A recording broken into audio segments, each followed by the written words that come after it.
The galaxy was silent that night, a cold and endless sea of stars glimmering over the dark stretch called the Ashen Nebula. For thousands of years, no ship dared to cross it. Old maps marked it as cursed, a place where fleets disappeared without a trace. Yet when a faint distress signal pulsed from its edge, the galactic Concord could not ignore it. The sound was weak, broken by static, but there was something haunting about it. It was not like any known language. It was slow, rhythmic, almost like a heartbeat. Commander Vexar of the Clith Dominion stood before the viewing screen, his four eyes narrowing as the signal repeated. His crew worked quietly around him. The air inside the command bridge was tense. "Is it another Eliari remnant?" he asked. The Eliari were a long-lost race, wiped out by radiation storms ages ago. Many believed their ghost signals still drifted through the void. "Unknown, Commander," replied his sensor officer. "Signal origin untraceable. Frequency pattern is strange. It matches no Concord species." Vexar folded his hands behind his back. "Play it again." The sound echoed through the bridge, soft static followed by that slow, steady pulse. It made the crew uneasy. Some said it sounded alive. Others thought it was the echo of a dying world. But deep in his mind, Vexar felt something older, something that did not belong to this age of polished metal and perfect peace. The Concord fleet moved carefully toward the nebula. Ships from dozens of worlds traveled together, guided by mutual fear and curiosity. Clouds of dust rolled like smoke around them, swallowing stars as they entered. Lightning-like energy flashed through the darkness, and every ship trembled under its pull. Communication began to fade. One by one, their scanners lost range. Hours passed. The deeper they went, the colder the readings became. The nebula was feeding on energy. Even the navigation lights flickered. "Stay the course," Vexar ordered. "We find the source, then we leave." Suddenly, one of the smaller scout vessels reported movement. Something massive was drifting ahead, shapes hidden in the fog. The Concord fleet slowed down. They expected derelict ships or metallic debris, maybe the remains of the Eliari. But as the mist thinned, a dark silhouette appeared. Then another. Then 10 more. They were ships. Unknown class. No markings. Their hulls were black as void, absorbing the light instead of reflecting it. Not a single signal came from them. They drifted in perfect silence like predators watching from the dark. "What are we seeing?" Vexar whispered. The sensor officer's voice shook. "They're active, sir. Engines are cold, but they're scanning us." Before Vexar could respond, the communication system sparked to life. A voice came through, rough and low, almost like gravel grinding against stone. The bridge went quiet. The voice spoke in an old tongue, one no Concord translator recognized. Then, as if realizing it wasn't understood, it switched to a more universal tone. "Expeditionary Command, Earth Defense Division. Identify yourselves." The words hit like thunder. For a long moment, no one spoke. The aliens looked at each other, confused. "Earth?" someone whispered. "That world is gone." Every record said humanity had perished thousands of years ago. Their homeworld had turned to ash after its sun burned too bright. The Council had declared them extinct, another forgotten civilization swallowed by time. But the voice was real, calm, confident, and alive. Vexar stepped forward. "This is Commander Vexar of the Galactic Concord. We received a distress signal from this region. We did not expect." "You?" Silence followed. Then the voice replied, "Distress acknowledged. Stand down your weapons. You've entered a restricted recovery zone." "Restricted?" Vexar repeated in disbelief. "This is unclaimed space." "Not anymore," came the answer. The transmission ended. The alien fleet drifted quietly, forming a circle around the Concord ships. Their engines flared to life, soft blue lights glowing like stars trapped inside steel. The Concord ships were locked in by their formation, unable to retreat. The silence returned, heavier than before. Then the mysterious ships began transmitting coordinates. "Follow us," the voice said. "We'll take you to the source." Vexar hesitated. Every instinct told him to run. But curiosity, perhaps the oldest weakness of intelligent life, pushed him forward. He gave the order, "Stay alert. We follow." As the fleets moved deeper into the nebula, strange lights danced along the human ships, symbols glowing faintly across their armor, names written in an ancient alphabet. One word repeated across multiple hulls, Atlas Division. Hours later, they reached the heart of the nebula. The scanners picked up a structure floating between shattered asteroids, a station wrapped in metal vines, half broken but still alive. The human ship stopped beside it, forming a silent guard. Commander Vexar stared through the viewport. "What is this place?" he asked softly. No one answered. The distress signal began to pulse again, louder this time. It wasn't random anymore. It was rhythmic, steady, like a message trying to break free. And through the static, one clear sound emerged. It was faint, human, and filled with weary strength. "Osician," Vexar tried to answer calmly. "We received a distress call. We came to help whoever sent it. We had no idea this region was claimed." The voice paused before replying. "Distress signal confirmed. Source located within Arc Station. You may observe, but not interfere." "Arc Station?" Vexar repeated, glancing at his officers. No record existed of any station by that name. The humans ignored his question. Their formation shifted slightly, surrounding a massive structure hidden within the mist. The alien sensors struggled to focus through the nebula's interference. Slowly, the image cleared. The object before them was enormous, a station half buried in drifting stone, its surface broken and scarred by centuries of damage. It looked like it had grown out of the asteroids themselves.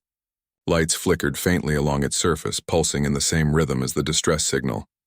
"That thing's alive," whispered one of Vexar's lieutenants. "Look," the energy read. Her answer was simple. "We adapted." The humans moved closer to the Arc Station. Their ships released small drones that hovered like glowing insects, scanning the wreckage. The drones' lights cast long shadows across the metal surface, revealing old writing, faded but still clear. It was in an ancient language, the same that once appeared in pre-conquered museums. "Those letters," Vexar whispered, "are Terran." The realization hit him hard. These were not scavengers or pretenders. These were the real thing, humans who had endured when the galaxy thought them gone. Without warning, one of the smaller conquered ships edged forward, its captain curious and reckless. "We only want a closer look," the alien voice said across open channels. Before Vexar could order them back, a low tone filled every frequency. The human ships turned instantly, weapons powered but not fired. The sound was like a warning growl from a predator. Alara's voice followed, firm and steady. "Stay behind the line. That area is unstable." The alien ship froze, thrusters halting mid-burst. Even from a distance, Vexar could see the precision of the human reaction. Fast, exact, no delay. They moved like one mind, their formation changing with mathematical perfection. It was not fear that stopped the aliens. It was respect. "Commander Holt," Vexar said quietly over private frequency. "You command discipline worthy of legend." Her tone softened slightly. "Discipline is what kept us alive when everything else died." She didn't explain further, and Vexar didn't ask. He sensed there were stories behind her words, stories written in pain, struggle, and survival. Hours passed as the fleets held their positions. The human drones mapped the station piece by piece. Every scan revealed more structures hidden inside. Chambers that looked like laboratories, vaults, and even gardens turned to dust. When night came, though night meant little in deep space, the nebula began to glow faintly. Strange blue light rippled across the mist, lighting the surface of the human ships. Vexar's crew stared in awe. "It looks like the stars themselves are moving," one whispered. But Alara's tone grew tense. "The nebula reacts to energy. Stay ready." Then the signal changed. The old rhythmic pulse twisted into something faster, more alive. The Arc Station began to hum, its lights brightening one by one. The human ships moved to defensive formation instantly. "What's happening?" Vexar demanded. "Activation," Alara replied. "The core is responding to our presence." The conquered ships backed away. They had never seen such coordination, the human fleet forming rings of protection like living armor. The nebula flashed, waves of light pushing outward. For a moment, every scanner went blind. When vision returned, a new sound filled the comms, soft, broken, but unmistakably human. A voice was whispering in an old Earth dialect. The translator struggled, but fragments came through. "Generation, seed, protect." Ilara's expression turned grim. "The Ark remembers us." Vexar didn't understand. "What do you mean?" Alara looked toward the glowing station, her face lit by its blue reflection. "That voice. It belongs to the first humans who built this place. We thought their mission was lost. But they called for us. Across centuries. Her eyes softened for a moment, her voice almost a whisper. And we came. They are human, Vexar said softly. But not the humans our ancestors knew. The humans had sent a new signal to the Concord fleet. It was an invitation, not a command. They allowed one diplomatic vessel to approach the Ark for communication. Vexar volunteered. He wanted to see these Deathworlders with his own eyes. His small shuttle approached slowly. The massive human ships surrounded the Ark station like silent guardians. The closer they came, the more Vexar noticed the damage on their hulls. Cracks sealed with strange metals, sections repaired with different materials, burn marks that ran deep. Every scar told a story of battles fought and survived. When the shuttle entered the docking bay, the interior lights dimmed to match Concord standards. The bay was clean but rough, made for function, not comfort. Soldiers in gray armor stood in rows, helmets off, faces uncovered. Their skin tones varied, their eyes sharp. They looked human, but their presence carried something else. A sense of gravity that made the air feel heavier. A tall woman stepped forward. Her armor was scratched and faded, but a silver emblem shone on her shoulder.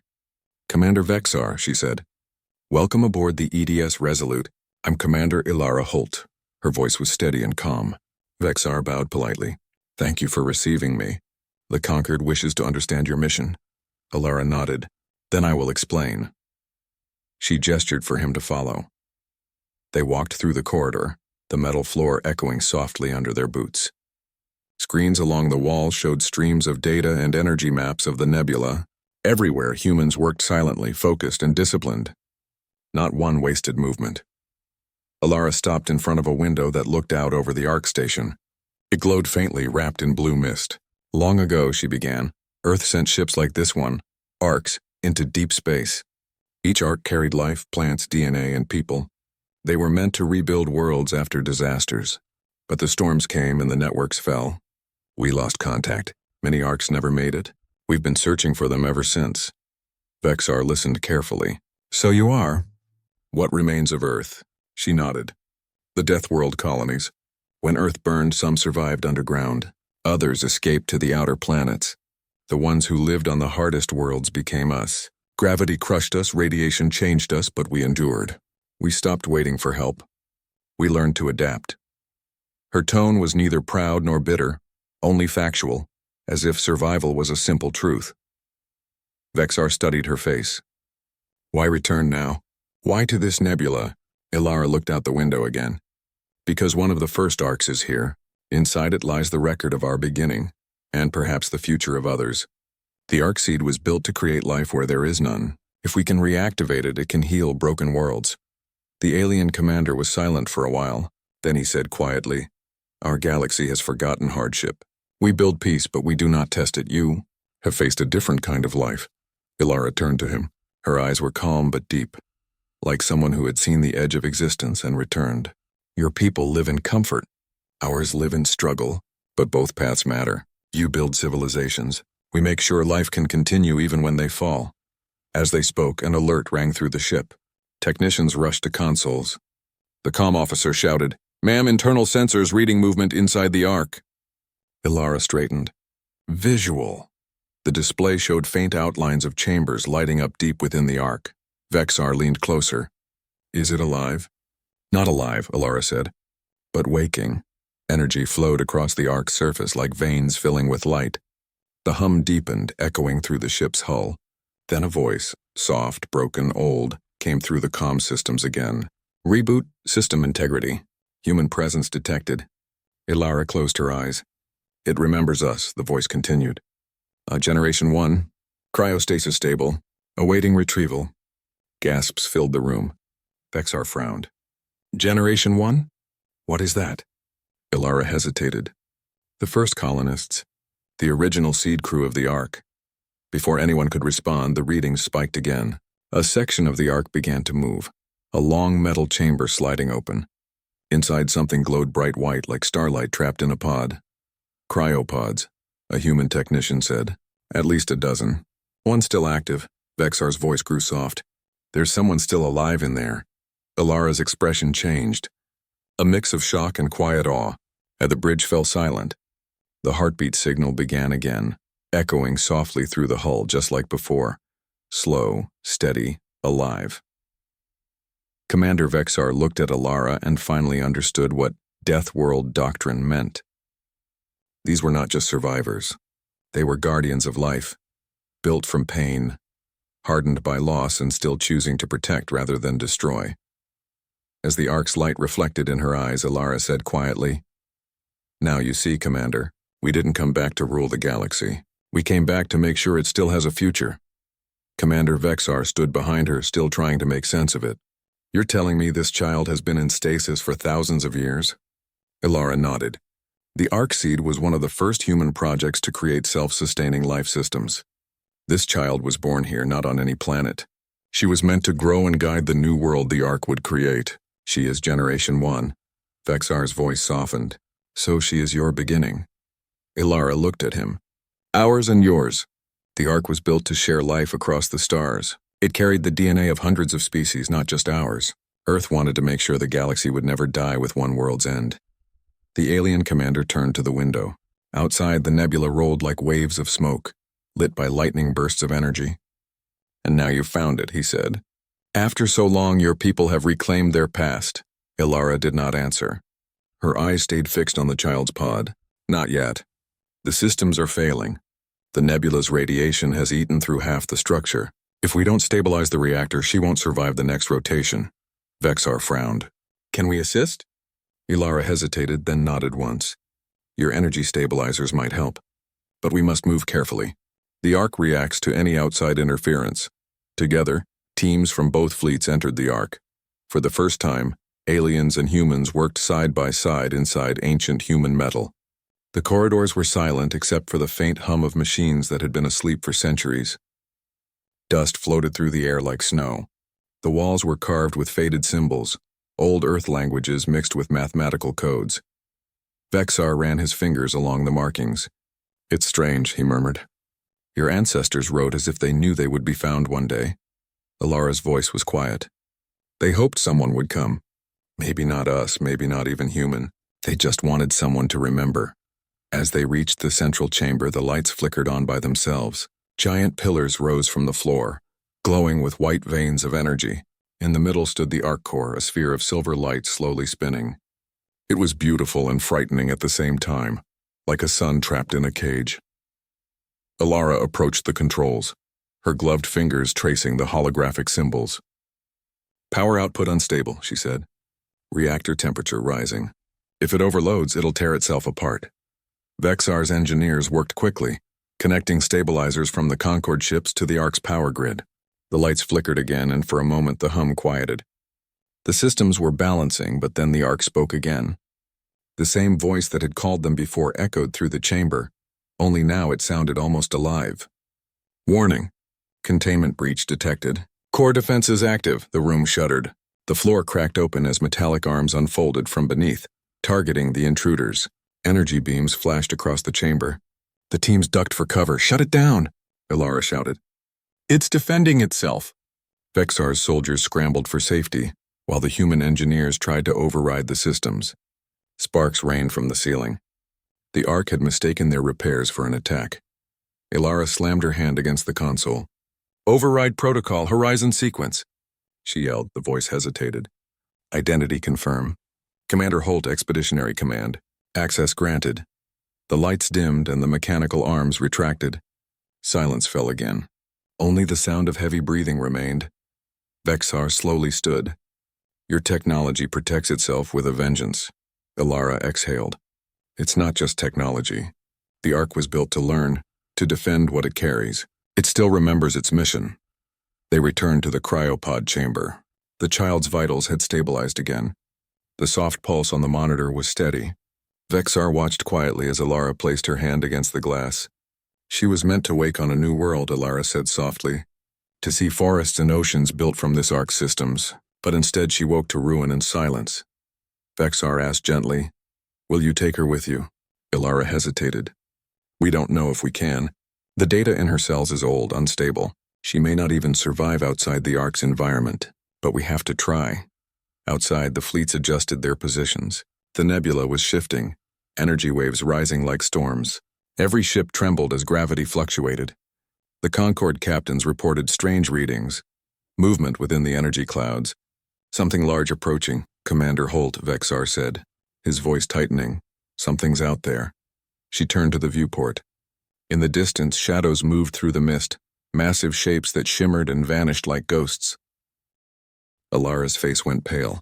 It's the Guardian system, she whispered. The Ark's defense sentinels. If the reactor woke them, they'll think we're invaders. Vexar's hand tightened on the rail. How many? Too many, she said. And they won't stop until the Ark is secure. The child's pod beeped softly as if reacting to the rising energy outside. Ilara looked down at her and then back at the nebula. We have to move the Ark before the nebula collapses. Vexar nodded firmly. Then we'll hold the line. Ilara gave him a brief look of surprise, but there was no time for words. Together, Deathworlders and Concord soldiers rushed to their stations. Engines flared, shields rose, and the ancient Ark glowed brighter as if awakening to witness its protectors unite. As the first shockwave hit, Ilara whispered to herself, Hold on, little one. Humanity didn't come this far to lose you now. And somewhere deep inside the nebula, something enormous stirred. Something that had been guarding the Ark. Since the first dawn of mankind among the stars, the battle for the forgotten seed had begun. The nebula erupted, with light as the first wave of energy swept through space. The Concorde ships rocked under the pressure, their shields flaring bright blue. Inside the command bridge, alarms screamed, and every officer shouted over the rising hum. Commander Vexar gripped the railing tightly as the sensors filled with motion signals. Objects incoming, shouted his officer. Multiple all around us. On the main screen, massive shapes moved through the mist, dark, long, and pulsing with silver light. They weren't ships. They were something older.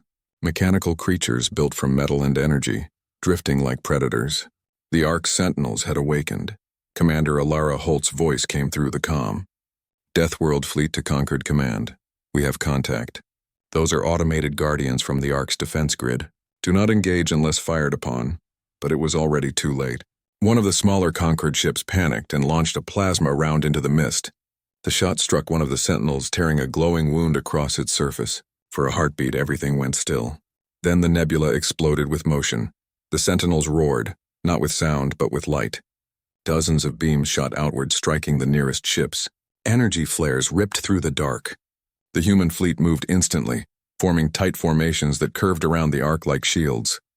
Vexar, Ilara called. Pull your ships behind us. We'll draw their fire. Vexar hesitated. You'll be overwhelmed. Her answer came calm and sharp. We've survived worse. The Deathworld ships moved as one. They didn't rush or panic. Their movements were deliberate, precise, like soldiers in a drill. They released bursts of heat and light that confused the Sentinels' tracking systems. Their weapons glowed, but they didn't fire back directly. Instead, they redirected the Sentinels' own beams with mirrored fields, bending energy until it struck their attackers. The aliens on Vexar's bridge watched in awe. They're turning the weapons against them, one whispered. That's not war, Vexar murmured. That's experience. While the battle raged outside, Ilara and her team worked deep within the Ark. The child's cryopod pulsed brighter, reacting to the chaos outside. She's connected to the Ark's systems, Ilara said, checking the readings. The Sentinels are reacting to her energy signature. They think she's in danger. Her second-in-command frowned. So if we move her, they'll stop attacking, Ilara finished. If they know she's safe. She opened her comm link. Commander Vexar, I have an idea. We'll need to move the child to your ship's hangar. She'll be protected there, away from the Ark's control field. Vexar's eyes widened. You want to transfer her in the middle of this chaos? Ilara's tone was firm. If we don't, the Sentinels will destroy everything, including the Ark. Vexar looked around the bridge. The crew was frightened, but their respect for the humans had grown. He took a deep breath and said, Understood. Send your shuttle. We'll cover it. Moments later, a small human craft detached from the Ark, carrying Ilara and the cryopod. It moved carefully through the field of light and debris, guided by beacons from Vexar's flagship. Sentinels moved in the shadows, their massive forms circling like silent hunters. Stay on course, Ilara said quietly. They're watching us. Her co-pilot nodded nervously. If they attack? They won't. Not if the Ark knows we're protecting what it values. The shuttle drifted closer to Vexar's ship. Energy storms flashed behind them. A sentinel glided overhead, its glowing eyes scanning the tiny craft. For a moment, the world seemed to hold its breath. Then the sentinel slowed and pulled away, turning toward another target. "They're backing off," the co-pilot whispered. Ilara exhaled slowly. They understand.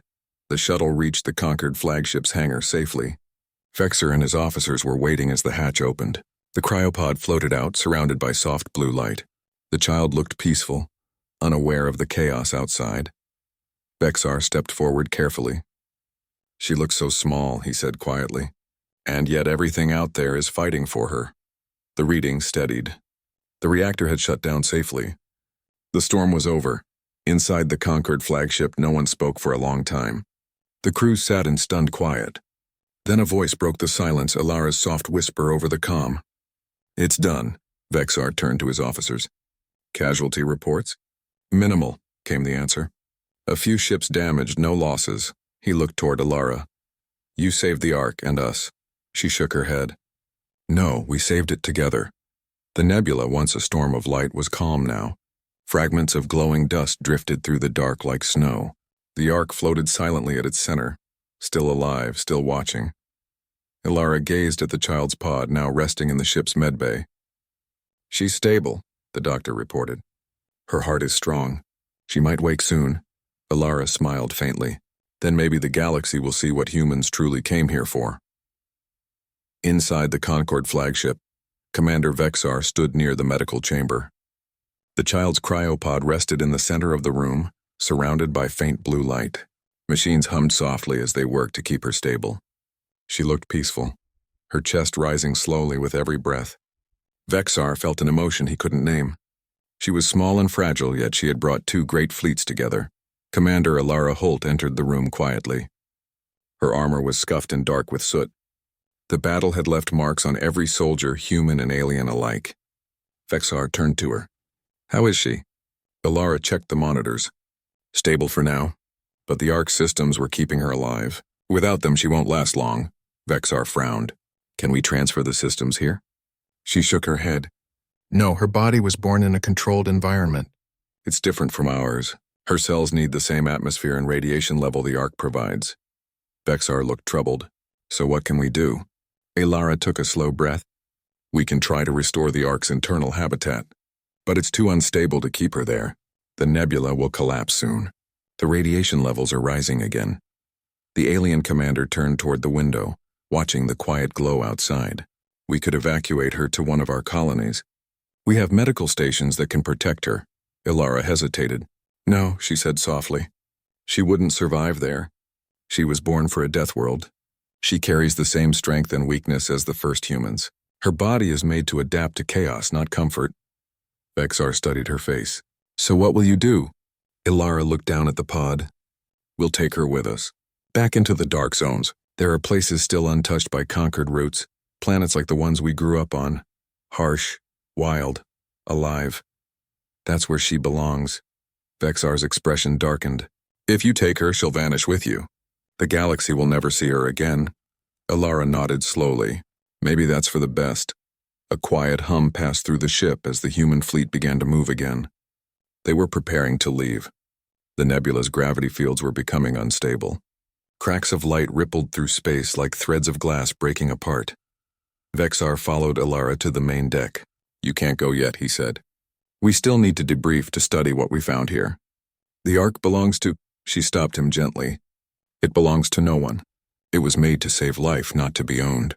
The moment someone claims it, it becomes a weapon." Her words were quiet but firm. Vexar knew she was right. The Concord's politicians would fight over the Ark, try to control its secrets, maybe even use its power to reshape entire planets. He had seen it happen before. He sighed heavily. "You will take it all then?" Ilara nodded. "The data, the child, and what remains of the Ark's memory. We'll guard it until the time is right." She turned toward the view window where the human ships were aligning around the Ark. Their engines glowed faint orange as they activated their phase drives. The sight was hauntingly beautiful. Dark ships surrounded by the dying light of the nebula. "Commander Vexar," Ilara said quietly. "You fought beside us. You've seen what we are. Tell your people this, humanity didn't disappear. We just learned to live where others couldn't. Vexar met her gaze. The galaxy will remember this day. Ilara smiled faintly. Maybe. But it's better if they remember the message, not the people. The cryopod's monitors began to beep faster. The child's heart rate was rising. The environment was becoming dangerous for her. It's time, Ilara said. Vexar stepped back. Good luck, Commander Holt. I hope the child lives. She will, Ilara said softly. She's human. Her voice carried quiet pride, simple, steady, and full of something that words couldn't describe. Moments later, the shuttle carrying the cryopod departed the Concord flagship and docked back with the lead human cruiser. The fleets exchanged final transmissions, silent farewells written in data bursts across the void. Then the human ships activated their drives. In a flash of white light, they vanished into the depths of the nebula, leaving behind only faint trails of energy. The Concord fleet stayed behind, watching the fading light. For a long time, no one spoke. The Ark floated quietly, now lifeless but still whole. The nebula's glow began to fade, its energy finally calming after centuries of chaos. Commander Vexar stood alone at the viewing window. He felt the emptiness left behind by their departure. The humans had come and gone like a storm, brief but unforgettable. He thought of their faces, their discipline, their silence. They had not asked for glory or power. They had asked only to protect what was theirs, even if it meant vanishing into the unknown again. His aide approached quietly. Sir, what should we tell the council? Vexar's eyes stayed on the fading mist. Tell them the truth. Tell them that the Deathworlders live. He turned and walked away from the window, his voice low but sure, and tell them that the galaxy owes them its survival. Far beyond the nebula's edge, deep in the dark between stars, the human fleet traveled through silent corridors of space. The child slept in her pod, her heartbeat echoing softly across the ship's monitors. Ilara sat nearby watching her. She'll wake one day, she whispered, and when she does, she'll see what we've built. Outside, the stars stretched endlessly ahead. Humanity was gone from sight, but their journey was far from over. The Deathworlders had paid the price for survival, endless wandering, endless duty, but in their hearts, they carried something far greater, the promise of new beginnings. And somewhere in the deep black of space, the faint pulse of the Ark still whispered through the void. Like a heartbeat waiting to be heard again, years passed. The Ashen Nebula became silent again, drifting in its lonely corner of space. The Concord placed quiet beacons around it but never entered again. The report said the Ark was lost, swallowed by radiation storms. Only a few officers still remembered the day the Deathworlders appeared and vanished without a trace. Commander Vexar was one of them. Every night he looked at the stars and wondered if the humans still lived somewhere out there, hidden among the darkness. One quiet cycle, many years later, Vexar stood on the balcony of the Concord's capital station. The stars shone brighter than ever before, but one sector glowed differently, a faint pulse of light beating in rhythm, slow and steady. At first he thought it was interference. Then the communication array began to flash. A signal, weak but clear, repeated through the static. It was an old sound he would never forget. A heartbeat. Trace that, he ordered quickly. His crew worked fast. The readings came from the far rim of the galaxy. Near a region of barren worlds long abandoned, the signal was human. The council gathered soon after. Debates filled the hall. Some called it impossible, others claimed it was a trick. But the evidence was real. The heartbeat was followed by a message, carried through frequencies no one had used in centuries. A soft voice spoke through the speakers. This is Expeditionary Command. Generation 1 is awake. Life has begun again. The room fell silent. Every being present turned toward the screen as the message repeated, calm and full of quiet pride. Humanity had returned. Vexar leaned forward. Show us the source. The display zoomed in on a planet orbiting a dim yellow sun. It was once a dead rock, scarred and broken by meteors. Now green covered its surface, forests growing where none had been before. Rivers glowed with life. The air shimmered with oxygen. Satellites floated around it, each marked with a simple emblem, the symbol of Earth. The council sent ships to investigate. When they arrived, they found more than one world changed. Across the outer rims, dozens of barren planets had begun to bloom. Old data networks, long silent, had reactivated with coded signals. Each carried the same message: for all life, we rebuild. The Deathworlders had not vanished. They had been working in silence, restoring the dead worlds of the galaxy. They planted forests where there was ash, made air where there was dust, and brought light to places that had never known dawn. Vexar joined the first exploration mission to the reborn planet. When his ship landed, he stepped onto soil that was warm and soft. The sky was golden and the wind smelled like rain. For a moment he forgot he was an alien. The place felt alive, peaceful, as if the world itself remembered kindness. Not far from the landing site stood a small settlement. Simple metal domes surrounded by fields of green. Figures walked among them, dressed in gray and silver suits. They were human, taller and stronger than before, but their faces carried calm strength. They greeted the newcomers without weapons, only smiles. A woman approached, her hair streaked with silver, her uniform marked with the same insignia Vexar remembered from years ago. Commander Alara Holt had aged, but her eyes were bright. "Welcome back, Commander Vexar," she said softly. He stared at her, stunned. "You survived," she nodded. "We all did. The nebula nearly took us, but we made it out. We rebuilt the Ark systems and spread its seeds to other worlds. Generation 1 helped us grow this place." Vexar followed her gaze. Nearby, a young girl stood watching them. She was the same child from the cryopod, now grown into a teenager with bright, curious eyes. She smiled shyly and waved. "She's the first of the new line," Ilara said. "Her name is Mira." Vexar bowed his head slightly. "So the legends continue," Ilara smiled. "Not legends. Just survivors who remembered why life matters." They walked through the settlement together. The humans had built small gardens, workshops, and research stations. The air buzzed with quiet energy. Vexar noticed plants from hundreds of species, both human and alien. The humans had recreated ecosystems from lost worlds, combining them into living harmony.